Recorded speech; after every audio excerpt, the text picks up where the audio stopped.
Hello guys, आप सभी को सुबह की राम राम।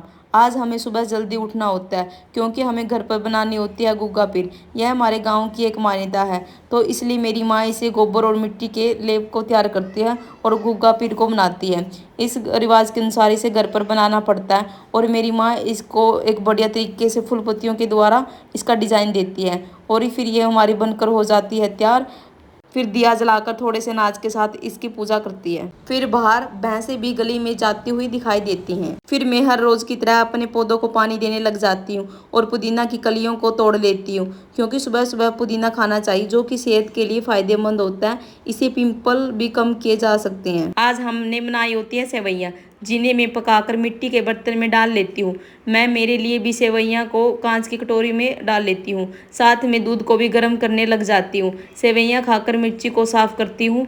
लहसुन के लिए ये लड़की बोलती है कि बुआ मैं ही छीलूंगी, तो मैं लहसुन को इस लड़की से छिलवा लेती हूँ, जो कि बहुत बढ़िया तरीके से काम करती है। फिर शाम को मैंने देखा कि मेरी माँ मालपुड़े बनाती है, जो घोल को मिट्टी के बर्तन में घोले हुए है। हमारे पूड़े भी क्रिस्पी बनकर तैयार हो जाते हैं। हम पूड़े खाकर और नहा धोकर मंदिर में पूजा के लिए चले जाते हैं। हमारी गली का व्यू कुछ ऐसा दिख रहा था। मेले में जहाँ कुछ लोग आ रहे थे तो दूसरी तरफ लोग जा भी भूत रहे थे। रास्ते में ये कबड्डी का मैदान दिखा। फाइनली हम मेले में पहुंच ही जाते हैं। मेले में पुराने टाइम के धोती कुर्ते वाले दादाजी भी मिले और मेले में बहुत चहल पहल दिखी थी। लोगों की भारी भगदड़ मची हुई थी। मेला बहुत ही जोरों शोरों का लगा हुआ था। वहां से हमने मिट्टी के गुलकों को खरीदा। सभी लोग सज धज कर मेला देखने गए थे। हमारा मंदिर कुछ ऐसा दिखाई दे रहा था, जिसके चारों ओर लोगों की भारी भीड़ उमड़ी हुई थी, जिसमें युवा लड़कियों ने भी नए कपड़े डाले थे। वहाँ मेले में मैंने देखा कि बच्चे ट्रेन वाले झूले का आनंद ले रहे थे और जिसमें वे बहुत ही खुश नजर आ रहे थे, क्योंकि जो ट्रेन है वहाँ इधर से उधर चलती हुई दिखाई दे रही थी। एकदम ऐसे लग रही थी मानो जैसे कोई एक रियल रेल हो। फिर मैंने बोट वाले झूले को देखा, जो दिखने में तो डरावना था ही, परंतु बैठने पर भी डरावना था, जिसमें बहुत सारे बच्चे बूढ़े झूले में बैठकर ताजी हवा खा रहे थे। झूला एकदम तेज गति से चल रहा था।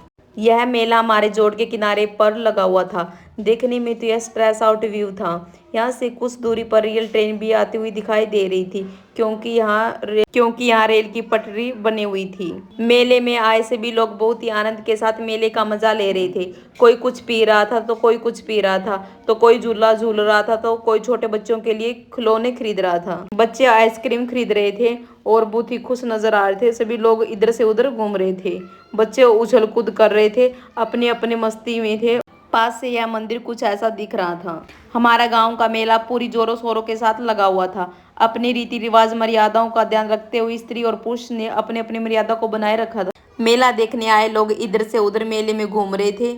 जगह जगह मेले में रेडियां भी लगी हुई थी। मेला देखकर सभी लोग अपने घर के लिए चले जाते हैं, क्योंकि शाम का टाइम हो जाता है। हम भी मेले का आनंद लेके वहां से चल पड़ते हैं। रास्ते में हमने कुछ कीमती शब्दों को लिखे देखा, जो कि एक सरकारी स्कूल की दीवारों पर लिखे गए थे। ये सब एक बढ़िया जिंदगी जीने का प्रमाण देते हैं। Thank you. इस व्लॉग में इतना ही। फिर मिलते हैं आगे एक और नए व्लॉग के साथ। Thank you again.